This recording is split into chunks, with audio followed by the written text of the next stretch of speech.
ഉമ്മ പോയതിൽ പിന്നെ ഇങ്ങനെയാണമ്മ. അടുക്കളയ്ക്ക് പുറത്തുള്ള ഈ ചെറിയ മുറിയിലാണമ്മ ഞാൻ കിടക്കുന്നത്. വല്ലാത്തൊരു ഇരുട്ടാണ്. കൂടാതെ മഴയും ഇടിയൊക്കെ വന്ന് പേടിപ്പെടുന്ന രാത്രികൾ. എനിക്ക് ഉറക്കം വരാറേയില്ലമ്മ. മഴയൊക്കെ വല്ലാതെ പെയ്യുമ്പോൾ ഞാൻ പുതപ്പ് തലവഴി മൂടി കണ്ണടച്ച് കിടക്കും. ഇരുട്ടത്ത് കിടക്കുമ്പോൾ മോൻക്കുമ്മാൻ ഓർമ്മ വരും. ഉമ്മയും ഉപ്പയും നമ്മുടെ ആ ചെറിയ വീടും എന്തു രസമായിരുന്നില്ലമ്മ. ഉമ്മ സ്കൂൾ തുറക്കാറായി. ഉമ്മാൻ്റെ മോന് പഴയ കുപ്പായവും ബാഗും ചെരുപ്പും കുടയൊക്കെ ഉണ്ട്. എൻ്റെ ബാഗ് സൈഡ് ചെറുതായിട്ട് കീറി.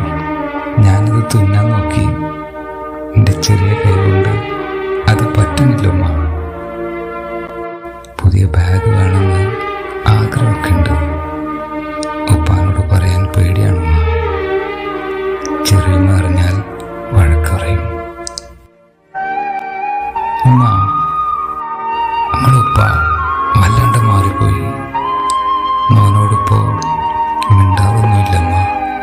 ചിരിക്കാറുമില്ല, അടുത്ത് വന്ന് ഇരിക്കാറുമില്ല. ഉപ്പാൻ്റെ ആ പഴയ കെട്ടിപ്പിടുത്തമൊന്നും ഇപ്പം എനിക്ക്